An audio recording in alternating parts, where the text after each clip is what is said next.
Moi, tout ce que j'ai à dire aux Africains, c'est nous, les Antillais, si on dit qu'on est Africain, c'est comme si on essaye, c'est comme si on considère ça comme si que vous essayez d'effacer 400 ans de notre histoire, en fait. Parce Exactement. que C'est-à-dire, entre, entre le moment où nos ancêtres ont été capturés et aujourd'hui, 2025, il y a eu beaucoup de choses qui se sont passées entre-temps. mhm. Il y a eu, voilà, il y a eu une histoire, il y a eu des métissages, des trucs. Donc, si moi, je me considère comme africain maintenant, c'est comme si vous me demandez d'oublier tout ce qui s'est passé pendant ces 400 dernières années, quoi. C'est un peu C'est-à-dire ça. précisément. Ben, c'est comme si que vous me demandez d'oublier ma culture. Quelle culture? euh, En fait, on n'a pas ma de cul- culture. En fait, on n'a pas de culture, Rachel. On n'a Tu n'as rien. pas de culture?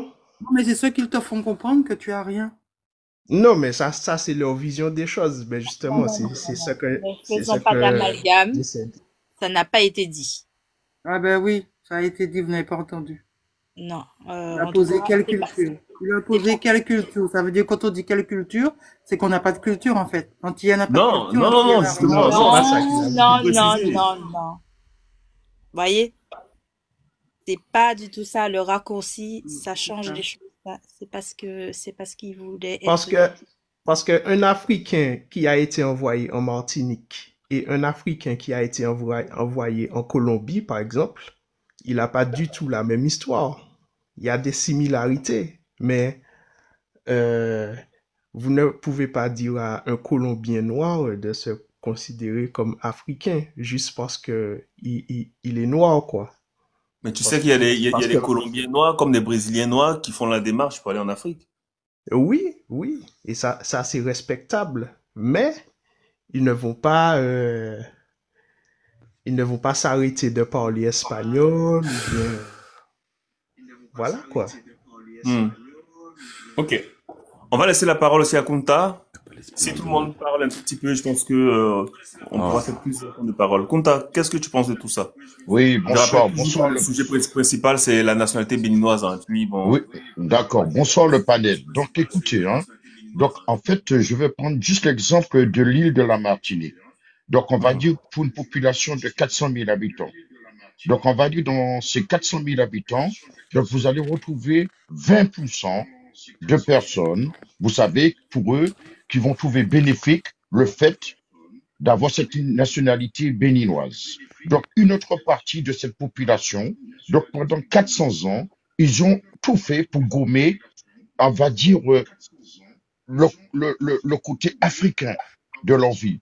Ils se sont, donc, en fait, ils se sont métissés avec différents peuples, différents Chinois, tout ça. Donc, c'était leur choix à eux. Donc, voilà, Mhm. ils ont fait en sorte de couper, parce que ces gens, ils ont pensé qu'ils ont été vendus. Bon, chacun a son histoire, en fait, hein. Donc, une autre partie de la population antillaise pense que c'est bénéfique pour eux et que c'est gratifiant. Donc, ça veut dire que les gens qui vont trouver cela gratifiant, ce sont les gens qui ont fait une démarche un jour dans leur vie à aller sur le continent. Vous comprenez? Donc maintenant, la population antillaise, maintenant, elle est composée de différents peuples. On va dire, elle est composée des gens qui ont à tout prix voulu se métisser.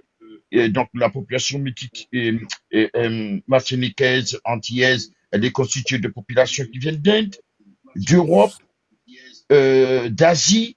Vous comprenez? Donc, c'est tout un multipote. Vous comprenez? Et donc, il y a encore certaines familles qui ont voulu préserver cet héritage. Et donc, en fait, compte, la plupart des gens qui sont venus sous l'île, encore, je pense que dans les années 1700 ou autres, il y a eu des Congolais volontaires qui n'étaient pas esclaves. Et donc, une grande partie de la population martiniquaise et antillaise qui ont été, c'était pas des esclaves à la base. Vous savez, ce sont des personnes qui ont été réduites en esclavage sous place. Mais en fait, à la base, ces gens-là ne sont pas nés esclaves. Vous comprenez? Donc, à partir d'une traite ou autre, ça a été des individus. Et donc, en fait, quand on lit certains livres, certains récits, on se rend bien compte qu'il y a eu des rafles.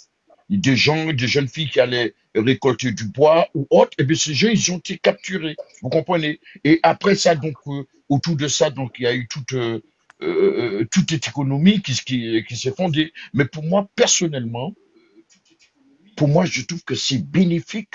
Et je pense que ceux qui accepteront, c'est leur problème. Mais ceux qui acceptent, ceux qui ont une connexion avec l'Afrique, parce que, et ceux qui ont gardé ce patrimoine, ceux qui vont en Afrique, qui découvrent ce peuple, vous comprenez? Après, ben, la réalité, elle est là, hein. Pour moi, c'est une bonne chose, tout simplement. Mais on n'est pas obligé de prendre la double nationalité si on veut aller en Afrique. Mais nous sommes. Moi, c'est ça qui me dérange dans ça, en fait. Parce que moi, j'ai l'impression que tous les politiques enfin pas tous, mais il y a des politiques antillais, je sais pas, ils surfent sur le panafricanisme pour dire aux gens d'aller au Bénin. Pourquoi précisément au Bénin? Bon, je vais vous expliquer pourquoi. Surtout que le Bénin, c'est dirigé par une personne qui est pro-France. Mais cette personne, monsieur, cette personne, elle n'est pas éternelle. Ça veut dire, regardez, donc cette personne n'a pas fait cette démarche, et c'est pas son propre chef. Cette personne a fait cette démarche. Quelque chose de pro-France. Parce que le peuple aussi le revendique. Et puis, pour ceux qui ne sont jamais allés en Afrique, ils ne peuvent pas leur comprendre cette chose. Vous comprenez? Il y a des gens qui sont déconnectés, on peut pas les reconnecter. C'est pas possible. Moi, je ne peux pas faire confiance à une personne qui, quand il va en Martinique, la première personne qu'il va voir, c'est Bernard Ayotte. C'est les béquets. Je ne peux pas faire confiance à une personne comme ça. C'est clair. Bon. Ça veut dire qu'il se reconnaît dans Bernard Ayotte. Les Français ne font pas la même Il se chose. reconnaît dans Bernard Ayotte, en fait. Non, mais c'est qui représente la puissance économique de nos îles? Ils vont pas aller voir les gens qui n'ont aucune Non, je suis puissance. désolée. Bon, on va laisser la... Non. C'est la réalité, madame. Tu as tes C'est enfants, la Donc, réalité. tu reviens dans un pays où il y a des noirs et tu vas voir le maître blanc. Non, c'est la réalité. On parle de Ayotte, mais on continue à pousser les caddies dans leur supermarché. Mais on s'en fiche, c'est ça aussi. Là-bas, c'est les béquets noirs. C'est pas la même chose. En Afrique, c'est les béquets Alors là, vraiment, j'entends une nouvelle tendance. On va laisser la parole à Dame. On va laisser la parole à Dame. Oui, tout ce qui est gouvernement, c'est la parole à des Dame, béquets, si vous permettez. affaire, hein, franchement. On va laisser la parole à Dan. Dan, vas-y.